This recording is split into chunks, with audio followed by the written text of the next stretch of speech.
Hello, fellow grave crawlers, and welcome to ZTV Reviews. I am Paper Zombie, your host with you as always. And on today's show, we're going to be talking about the 7th episode of It, Welcome to Derry. So let's get it started. Spoilers incoming. We pick right up where the last episode left off. The showdown at the black spot. Remember when I said that what we were about to see wasn't going to be nice? Yeah. This is what Chief Bowers and the lynch mob crew do. Lock the patrons inside and Molotov the place. And they're relentless, shooting all counterattackers and escapees on sight. Dick is the one who's able to lead Hank, Will, Ronnie, and Charlotte to safety when the ghost of a previous occupant of the black spot shows him the way out. Yeah. With that metal lockbox open, Dick has been seeing the dead. But Dick is unable to get to Rich and Marge due to the doorway collapsing in. So our boy Rich pulls a Titanic on us by tricking Marge into a soda cooler, then using his body weight to keep her trapped inside, but safe from the smoke. Unfortunately, Rich never thinks to use his shirt or something to help filter the smoky air that's going into his own lungs. And we lose him to smoke inhalation. Yeah, I know. Of all the ways our short stack could have gone out, smoke inhalation. But at least he got to go out because he wanted to, in order to save someone he loved, rather than being manhandled and devoured by it.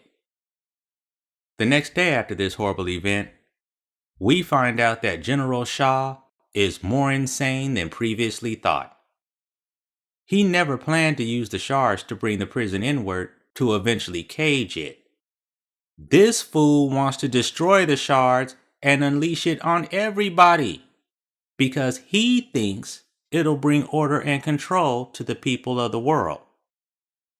Leroy tries to stop the shard's destruction after finding out about the dupe, but General Shaw is the general, and his word supersedes that of a major.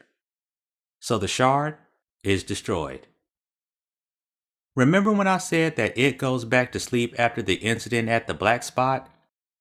Well, it did. It even visited the black spot before it went to go lay down, taking a few samples of the cuisine, of course, and discovering, during a face-to-face meeting, that Ingrid was the one who set the whole massacre up. Yeah, she was the one who gave Chief Bowers the tip. Believe it or not, it shows Ingrid gratitude by telling her that she did well with the massacre. Caring by telling her that it will be back after its slumber when she doesn't want it to leave. And a bit of love when it doesn't eat her, though it seems like it wants to during their hug.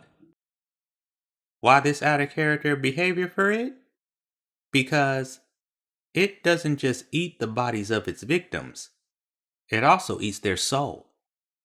And this allows it to embody that soul by letting it come forward. So Bob Gray is still in there inside of it, but it is not Ingrid's daddy.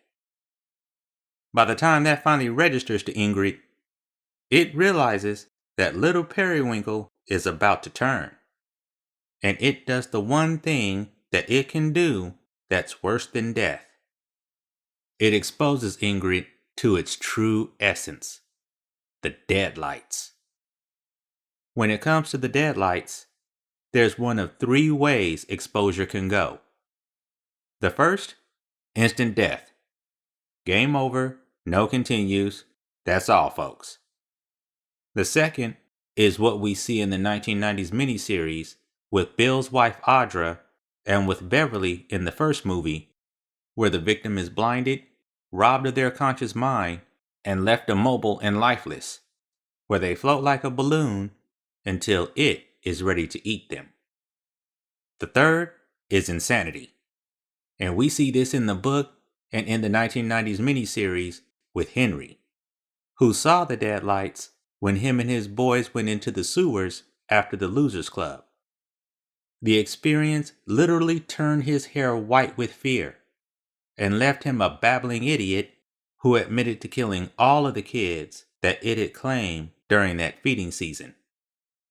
It's also why it was able to use and project through Henry as an adult and go after the grown-up Losers Club. That third option is where it looks like things are going for Ingrid, because while she's being taken away to the ambulance the morning after the massacre, she focuses on the kids, seemingly coherent, but clearly not sane.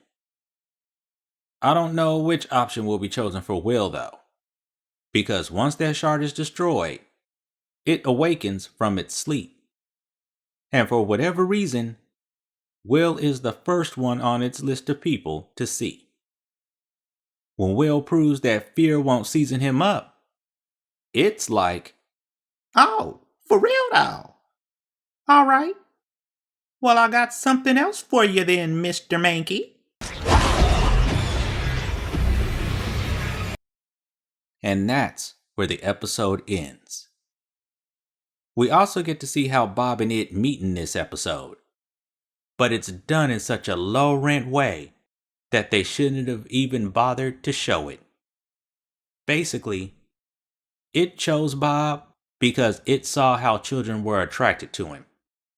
That's it. Nothing deeper, nothing further.